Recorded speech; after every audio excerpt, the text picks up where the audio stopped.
Greetings. How's everyone doing today? Good? All right. Gratitude for your presence.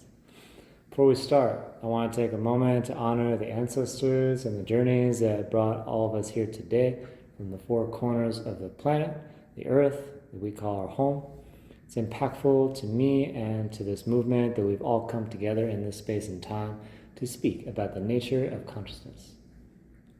Before I tell my story for all of you, I want to offer a brief and clear disclaimer.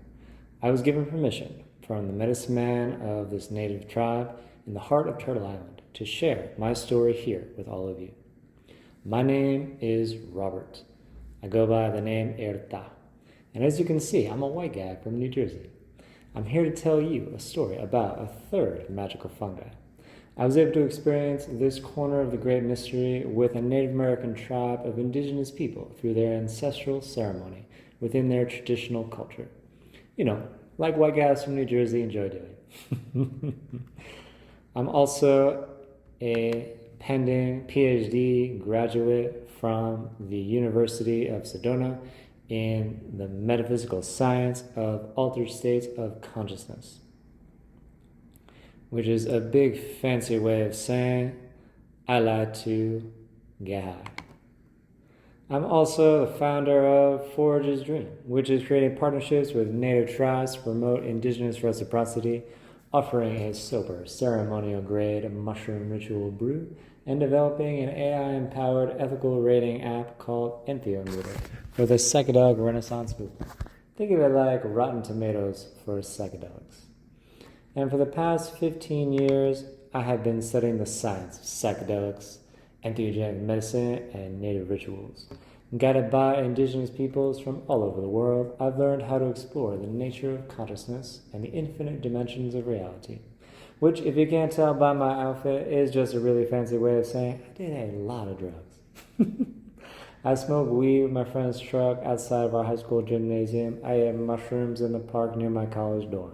I drank cups of ayahuasca from sunset to sunrise with curanderos from the Amazon jungle. Had LSD while camping on Mount Shasta. Ate handfuls of peyote on long night rituals under the stars with Matakame of the Wirikuta Desert. And I even had 2CB in a hot springs in Oregon.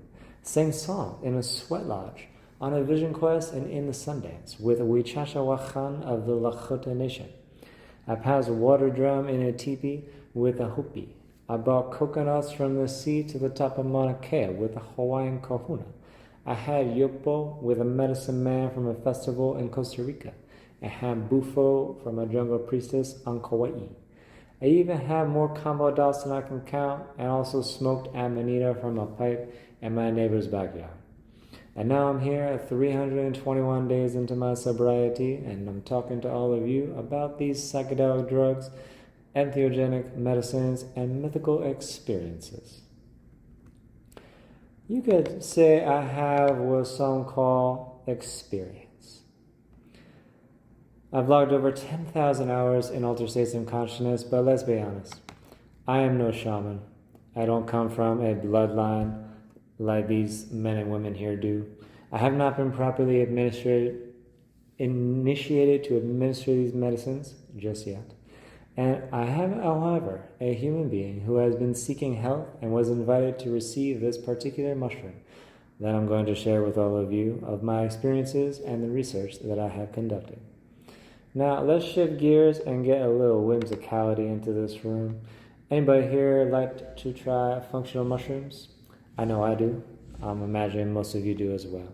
At Forager, we are creating mushrooms that can help us all feel a little better, with clear minds, strong focus, and deeper presence.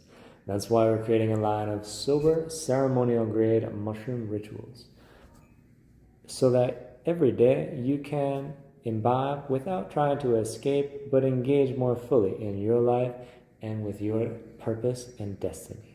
For people like me who are tired of killing their ego every Friday night in a ceremony.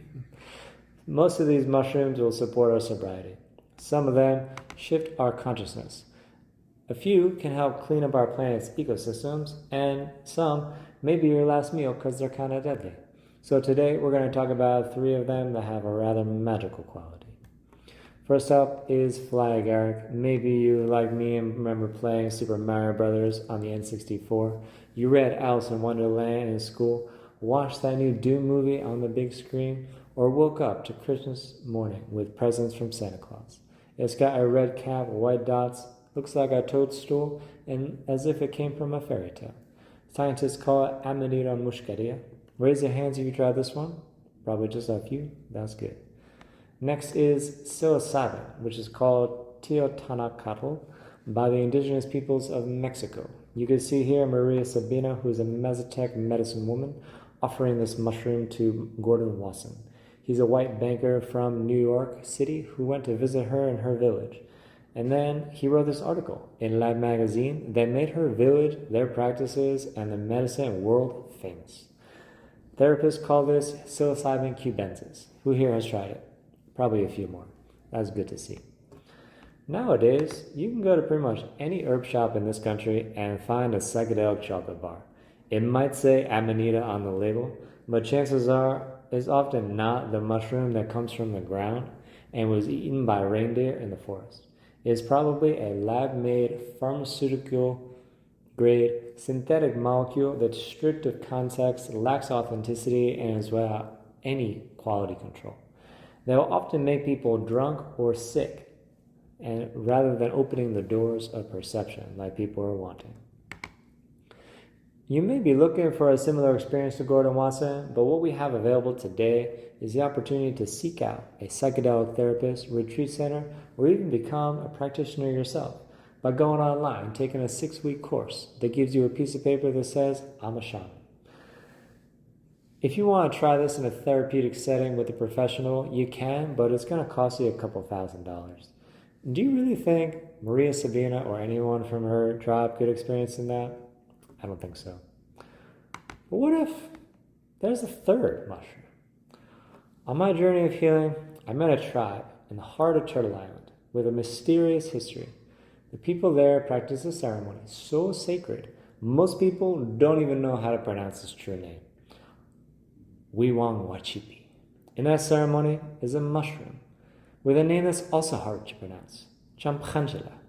It's so unknown that few people even know what it looks like or how to find it. The mushroom gives an experience so magical, it can't really be described with any of the common terms we know today and have been studied by modern science. Not yet. What if there is actually an endemic mushroom species only found growing out of oak trees along the rivers near a sacred mountain? What if it has a unique psychedelic experience that has been part of an indigenous ceremony for thousands of generations? What if within its cells is a novel entheogenic molecule that has never been studied by modern scientists with the potential for transformational biomolecular healing within the human organism? What if nature gave the people of the earth, this planet that we call our home, a third magical fungi? This is CPZ. If this is your first time hearing about this mushroom, put your hands up. I imagine that's everyone. Fantastic. Now that I have your attention, let's talk about it. CPZ is a wood comp that has a golden porous underside and a flaky brown top. It measures between 20 and 70 centimeters wide, and it's only found within the original territory of this Native American tribe. The medicine man who introduced me to CPZ calls it Champangela. This translates to the little one who lives in the soft part of the wood, on the trees growing, along the rivers flowing, from the forest top to mountains rising, in the heart of the land the people call their home. This is not a myth, a legend, or a fantasy. It is a living tradition, a sacred medicine, and a cultural ritual, one that deserves our respect, reverence, and reciprocity towards the indigenous people who have cared for this land for generations. My proposition is that this is the third magical fungi, one that challenges our current comprehension and invites us to broaden our awareness. Side by side we see Amanita, a mushroom that helps our dreams come true. Psilocybin, a fungi that reminds us magic is real. And now CPZ, a medicine that awakens the primal spirit of humanity. One thing unites all 3 of these magical fungi, and that is the ancestral knowledge and wisdom that refers to them as sacred indigenous medicines. Their ceremonies keep them safe, sacred, and secure inside of the traditional culture. These magical fungi all have common names, but they also have secret indigenous names that are only known to the people of the land and those who have earned their trust. Legally, Amanita is widely accessible, available in nearly every state except for Louisiana. I don't really know what they got going on down there. You can harvest it, keep it, consume it as a tea, but selling it requires navigating legal hurdles. Trust me, I had a business selling them. It is not an easy thing to do. Psilocybin remains illegal in most places, though several cities across the nation have decriminalized most entheogens and psychedelics, with a few states like Oregon, Colorado, and New Mexico who created licensed therapeutic frameworks for its cultivation and distribution. However, with CBZ, in contrast, it's only legal in ceremony. Few people even know it exists. Scientifically, we know these fungi by their binomial taxonomy, Amanita muscaria and Psilocybin cubensis.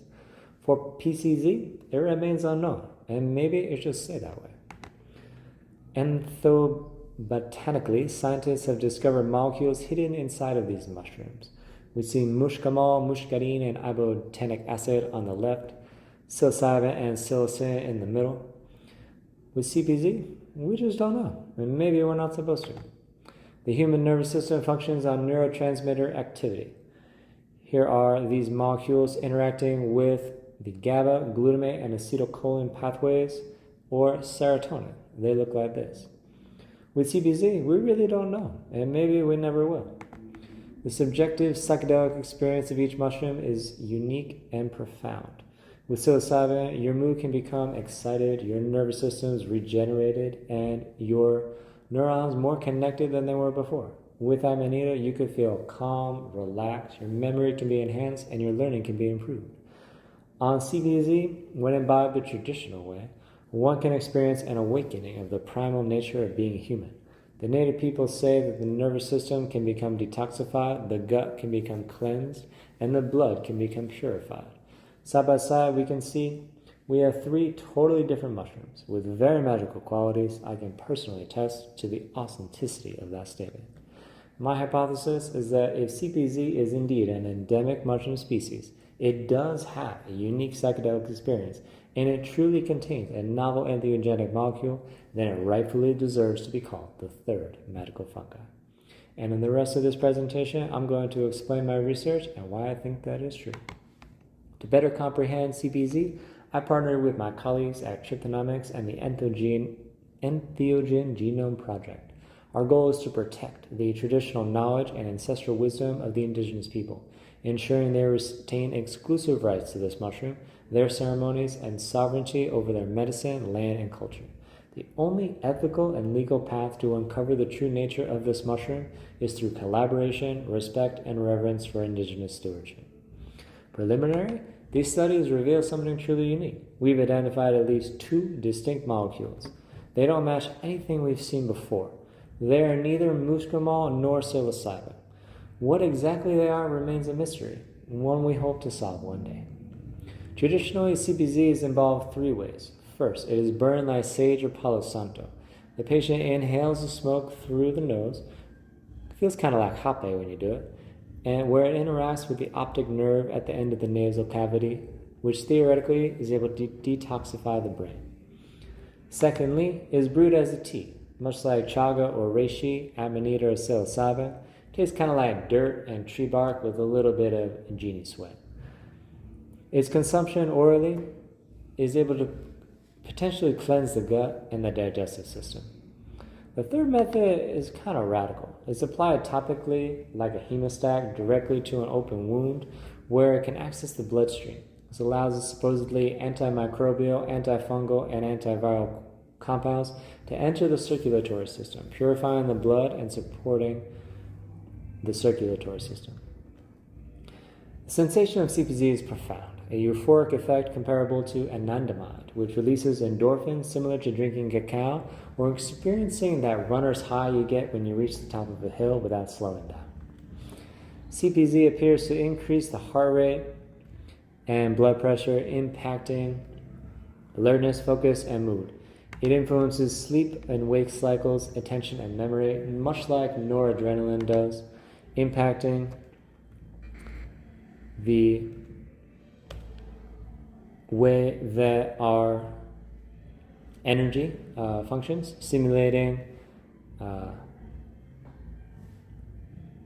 the way that our body is reacting to the environment. Imagine standing on a mountaintop at sunrise. You see the sun across the horizon, and you get that feeling when the light stretches across the land and reaches your eyes. You may also have experienced the fight or flight response when noradrenaline or epinephrine is released, and you have a relaxing of your airways for easier breathing, dilation of your pupils, enhancing of your vision, and stimulation of glucose releasing from your liver, boosting energy and delivering oxygen and nutrients to your muscles. It seems to engage the gut-brain axis, and it kind of feels like your vagus nerve gets taken out, snapped like a whip, wrung out like a towel, or struck by lightning. Anybody else experienced that before? The struck by lightning? It might just be me. Well, it's kind of like that. In my research, we measured the intensity of the psychedelic effect using heart rate, blood pressure monitors, an electrocardiogram, and an electroencephalogram. The subjectivity intensity is increased with the addition of CPZ, as we can see here. The blood pressure slowed, greater stability, and less variability during rest and exercise alternation. The heart rate similarly became more regulated and reduced reactivity during those periods of exercise and rest. And the EEG data revealed increased beta and gamma wave activity, indicators of heightened concentration and cognitive engagement. With this information, it becomes clear that these experiences have shown that there is great potential for this mushroom to be classified as the third psychedelic mushroom. With all this wonder, potential, and intensity, I had to really ask myself the important questions. Can this mushroom really heal our nation? The truth is, we're suffering. This sickness runs deep, and it's what causes so many of us to be seeking healing, like I once did. It's not just a global mental health crisis we're facing. It's not just addiction, isolation, or trauma. The disease is colonization. Are we here just to get high, chase all their states like we chase status and consumption? Or are we here to remember something we've forgotten? To remember who we were before colonization rewired our nervous system and capitalism convinced us that healing could be bought, bottled, and branded. I was born in one of the 13 original colonies of the American Empire. My family immigrated here from Europe, where we were told this lie, that some people over here are more civilized and those people over there are so barbaric they don't deserve our respect. The truth is that I've learned on this journey is that we're all indigenous to the earth.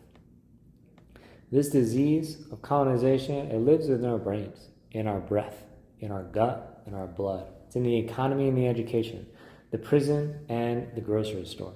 It's in the silence that surrounds indigenous ceremonies and the noise that's pervading Silicon Valley startups, the ones that are selling healing to the highest bidder. This nation was built on domination, not balance. And until we reckon with that, no compound, no ceremony, or mushroom is ever going to be enough. On the reservation where I first encountered ZPZ, I bore witness to the stark realities. Poverty, addiction, and suicide rates this nation all too often overlooks or most likely forgets. Amidst that pain, I also witnessed something even more enduring, the resilience required to preserve cultural memory and ancestral traditions. This mushroom has been protected and revered by its people for thousands of generations, not because it's fashionable or lucrative, but because it's sacred. It's not a project to be consumed, but a mirror, a teacher, and a tool that reflects where it is that we need to be healed inside. The same way our microscopes can look inside to see what novel entheogenic molecules are happening, or look up at the stars through a telescope to figure out where we are in the cosmos. These medicines are instruments of revealing where inside we need to be applying the ancestral wisdom of the herbal remedies that come from the earth to be able to heal. This kind of work, we can't ask these medicines to do for us. We have to do it ourselves. We have to wake up to the reality that we can't just get a piece of paper that says, I'm a shaman. We have to respect ourselves, each other, and return to the traditional ways, the way that it once was before we were separated from our indigenous roots, because that's who we all are, back when we were living in balance with the earth. The cures that we seek are out there, but they're not in the psychedelics. It's in our connection with the planet, the ancestral culture of humanity. These lessons I've learned, these mushrooms can't save us. Traditionally, only the shaman was the one to have these medicines. If so, it was because a patient came back from war and were traumatized. They had a mental health so bad that they had lost their soul, or experiencing traumatic stress where they forgot who they are. A once-in-a-lifetime healing journey, not an every weekend type of experience. I come to see the real medicine is not in drugs. It's not a mushroom. It's really remembrance. And that doesn't require ingestion of some compound. It's an integration with who we really are. CPZ taught me that awakening isn't about intensity. It's about integrity. You can be sober and still be visionary. It may be a psychedelic mushroom, but if we really want to heal our collective planetary colonization trauma, we got to look inside, discover our own personal evolution journey, and remember our own lineage, the ancestral culture of the earth and the stars. It is possible to leave psychedelics behind, as I have, and still walk this path of profound transformation. So I'm going to leave you with this. We don't need more psychonauts or startup founders or people trying to be successful. We need people who are willing to steward this planet, to put seeds in the earth and build homes for our people to live in harmony with the land and the other beings that live here with us. We need elders in training. If you felt something stir within you tonight, I invite you, don't rush around trying to find this mushroom. Find yourself, your roots, your teachers, your own traditions, and find your responsibility to evolve on this planet. That's why I want to acknowledge all these mushrooms, because they taught me a lot of things, but the main thing they taught me is that healing happens here, inside, with yourself. Also want to acknowledge the Aniwa Gathering for sharing their culture with me, the Indigenous Medicine Conservation Fund for sharing their medicines with me, from all four corners, all across this planet, the earth that we call our home. Also want to acknowledge the ancestral human culture that is being shared through the Earth Center. If this is intriguing to you, feel free to contact me after this conversation. Also want to acknowledge the community connections I've established through PsychedelX and the Intercollegiate Psychedelics Network, and the work at Triptomics and the Entheogen Genome Project for helping bring it all together. Once again, I am Robert. I come from the earth. I'm guided by the stars like my teachers before me. And this has been my story about the third magical fungi. Gratitude.